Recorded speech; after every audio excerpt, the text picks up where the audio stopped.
Hi friends, ఎలా ఉన్నారు? నేను మాత్రం ఎప్పటిలాగే సూపర్గా ఉన్నాను. సో మీరు ఎలా ఉన్నారో నా కమెంట్స్లో మెన్షన్ చేయండి. నేను లాస్ట్ 30 to 60 డేస్ నుంచి క్యాలిస్టిక్ వర్కౌట్స్ ప్రాక్టీస్ చేస్తున్నాను. సో దానిలో భాగంగా నాకు ఈ రివర్స్ ఫ్లిప్ చేయాలని ఎప్పటి నుంచో కోరిక అనమాట. అంటే ఈ 360 degrees బార్ రొటేషన్ అనమాట. అంటే మనం దీన్ని ఇలా మనం బార్ను పట్టుకుని 360 degrees ఇలా రొటేషన్ అవ్వాలన్నమాట. సో ఇది చాలా రోజుల నుంచి ప్రాక్టీస్ చేస్తున్నాను.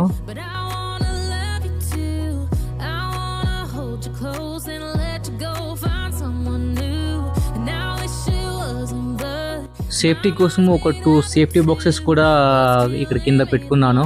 సో ఒకవేళ ఫ్లిప్ ఫ్లాప్ అయితే మనకి ఏది ఇంజురీ అవ్వకుండా ఉండడానికి. సో నేను అసలు ఆశ్చర్యపోయా. సో నాకు రివర్స్ ఫ్లిప్ వచ్చేసింది. సో మామూలుగా మనకు ఈ కల్టిఫిట్లో పబ్లిక్ చాలా ఎక్కువ ఉండడం వల్ల మనం ఎప్పుడు రికార్డ్ చేసినా ఏది చేసినా సరే పబ్లిక్ అనే వాళ్ళు ఎప్పుడూ అడ్డం వస్తూనే ఉంటారు.